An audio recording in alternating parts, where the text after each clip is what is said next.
Welcome to Cape Town News.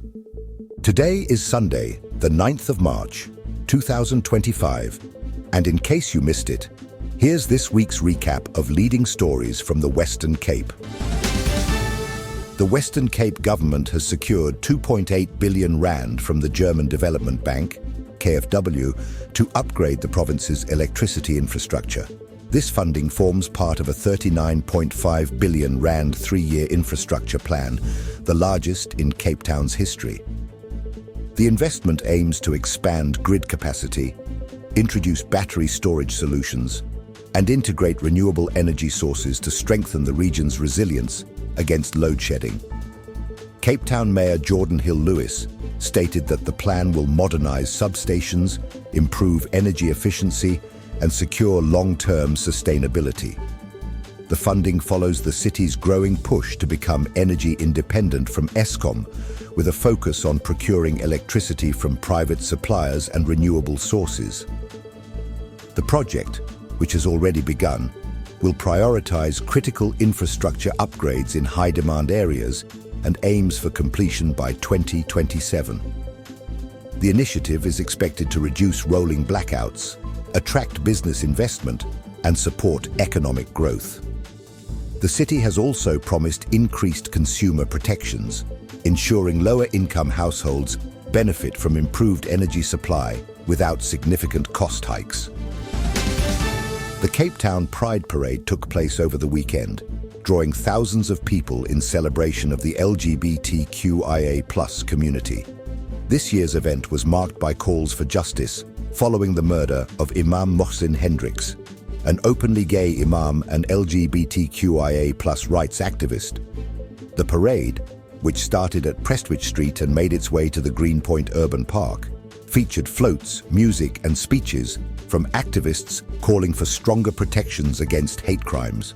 Community leaders demanded government intervention, urging stricter legislation against discrimination. Despite the somber tone, Pride organizers described the event as a resounding success, emphasizing the importance of visibility, inclusion, and human rights. The City of Cape Town reaffirmed its commitment to supporting diversity and equal rights for all citizens.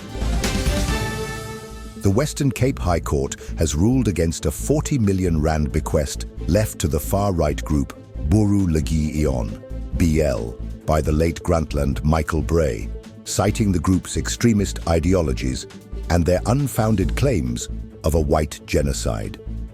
Bray's will specify that the funds be used for military training programs aimed at preparing for an imagined racial war.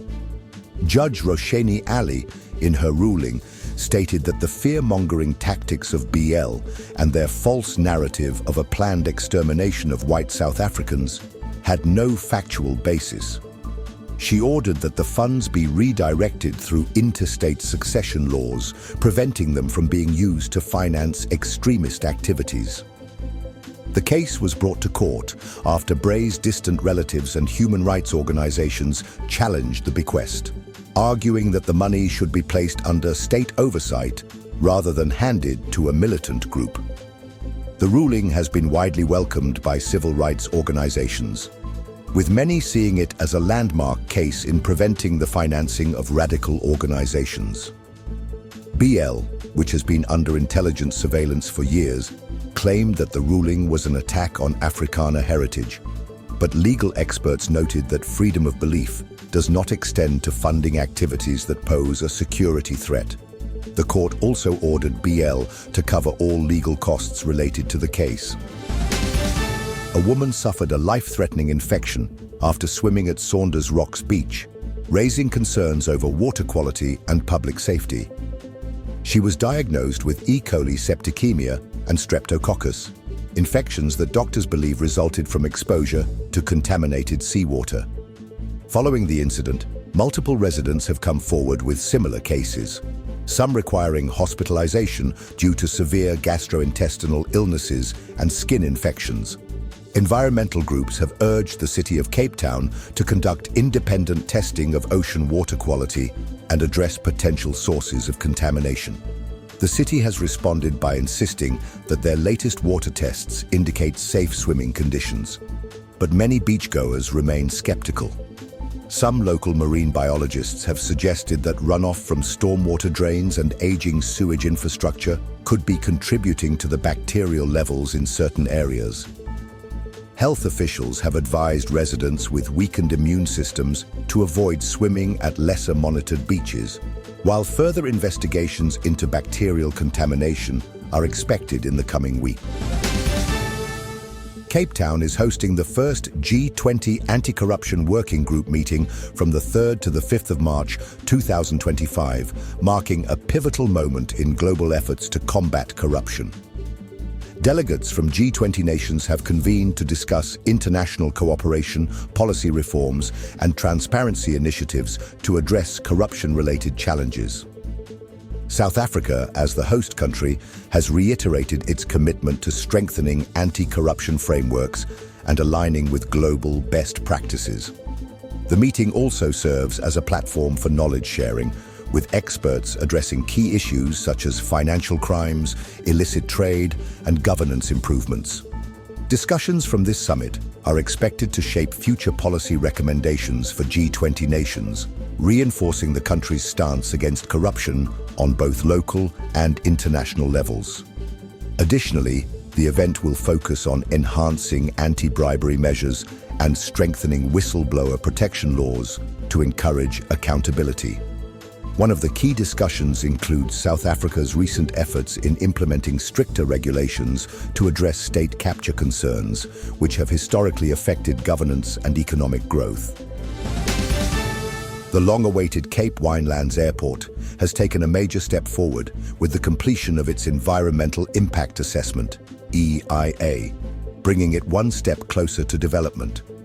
The proposed airport, located near Stellenbosch, is expected to ease congestion at Cape Town International Airport and provide an alternative hub for both domestic and international travel. The EIA process, a crucial regulatory hurdle, assessed the airport's potential environmental impact, including concerns about noise pollution, biodiversity preservation, and air traffic management. With this phase now concluded, the project moves into the public participation stage, where stakeholders and residents will have the opportunity to voice their concerns or support before final approvals are granted. If given the green light, the Cape Winelands Airport could boost tourism, business, and trade in the region, while also creating significant job opportunities in the province. The Western Cape government has expressed optimism about the project's economic potential, with a final decision expected later this year. The Western Cape government is advancing the Provincial Powers Bill, a legislative move aimed at reinforcing provincial autonomy and securing additional governance authority from the national government. Premier Alan Winde and the Democratic Alliance, DA, argue that decentralizing certain powers, such as policing, public transport, and energy, would allow the province to better address its unique challenges. The bill seeks to formalize existing provincial rights while creating a legal framework for requesting further authority from the national government. Proponents believe that shifting control of critical sectors will enhance service delivery, reduce bureaucracy, and improve public safety. However, opposition voices argue that such moves may conflict with national policies and require constitutional amendments. A key aspect of the bill includes plans to take greater control over rail services, aiming to revamp the failing passenger rail network that has left thousands of commuters stranded daily. The Western Cape also seeks greater policing powers, citing ongoing concerns over crime and gang violence in the province. As the bill moves forward, it is expected to face legal scrutiny and extensive parliamentary debate. Public participation hearings have been held across the province, allowing stakeholders to voice their opinions on the matter. The Western Cape government maintains that this is a necessary step toward efficient, localized governance that better serves the province's people. Cape Town police have scored a major victory in the fight against organized crime after a raid on a storage facility uncovered a large stash of illegal firearms, drugs, and explosives. Officers seized 26 unlicensed firearms, various narcotics, and explosive devices believed to be linked to gang activity in the metro. The raid, conducted by specialized crime units, was the result of an extensive investigation into gun smuggling and drug trafficking networks. Authorities suspect that the storage units were used as distribution hubs for criminal syndicates operating in Cape Town.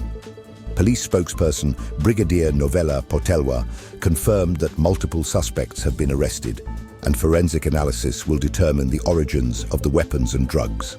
The bust is being hailed as a significant blow to organized crime, with police vowing to intensify operations to curb illegal arms and narcotics trade in the province. The Western Cape government is proactively addressing a healthcare funding crisis following the sudden halt of USAID support for HIV, AIDS, and tuberculosis (TB) services. With thousands relying on these programs, the provincial government has vowed to reallocate funds and find alternative solutions to ensure continuity in treatment and support. According to Health MEC Nomafrench Mbombo, the province is working closely with healthcare providers to prevent service disruptions at critical facilities. This comes after USAID announced a restructuring of its funding, affecting non-governmental organizations that provide essential HIV and TB treatment in the province. While opposition parties have criticized the national government for failing to secure continued foreign aid, Western Cape Premier Alan Winde reassured the public that no patient will be left without treatment. Meanwhile, discussions are underway to secure new partnerships and funding streams. Health officials stress that early intervention is key, and the province will be closely monitoring the situation to ensure those in need receive continued care. The Redham House Durbanville community has united to help their beloved security guard, Lucky, achieve his dream of running the Comrades Marathon. Known for his ever-present smile and dedication, Lucky has been an integral part of the school's environment, greeting students and staff daily. To support his marathon aspirations, the school organized a fundraising fun run, encouraging participation from students, parents, and faculty. The event not only raised the necessary funds for Lucky's marathon expenses, but also strengthened the school's community spirit. Lucky expressed profound gratitude for the overwhelming support, stating that the community's encouragement fuels his determination to succeed in the marathon. His journey serves as an inspiration to many, highlighting the power of community and perseverance. As the Comrades Marathon approaches, the Redham House Durbanville community eagerly anticipates cheering for Lucky, proud to have played a part in his journey to the starting line. The Western Cape Provincial Parliament is currently debating proposed amendments to education policies that aim to improve the allocation of resources to underprivileged schools. The proposed changes focus on increasing funding for schools in lower-income areas, adjusting the teacher-to-student ratio, and expanding digital learning resources. While the provincial government argues that the plan will reduce educational disparities, critics say it could redirect resources away from high-performing schools. Education MEC David Mania defended the proposal, stating that all learners deserve an equal opportunity to quality education and that the policy changes are long overdue. Opposition parties and teacher unions have voiced concerns about how the budget will be adjusted, calling for a clear funding framework. Public hearings are expected to take place over the next few weeks, allowing educators, parents, and learners to provide input before a final decision is made.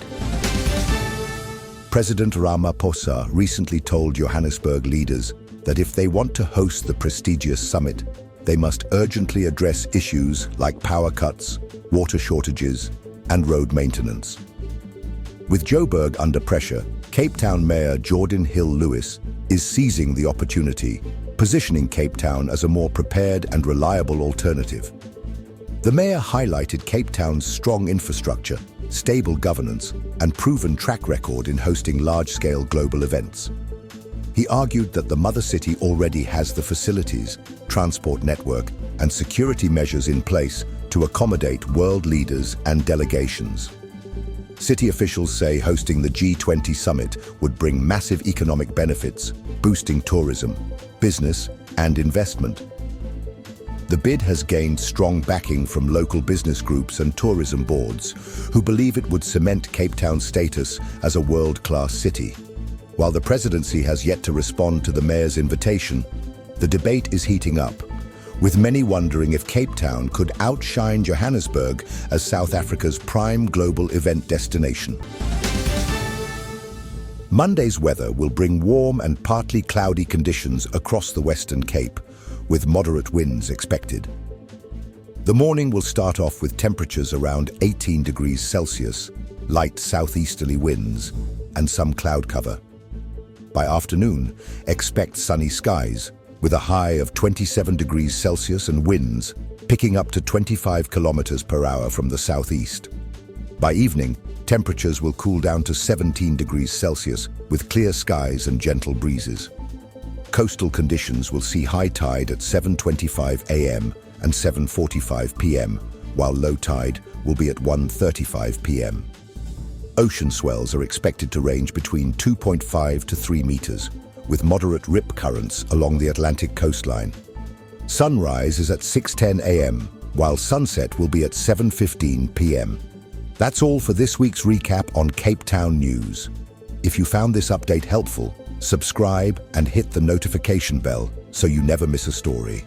We appreciate your support. Let us know your thoughts in the comments below. Until next time, stay safe, informed, and connected.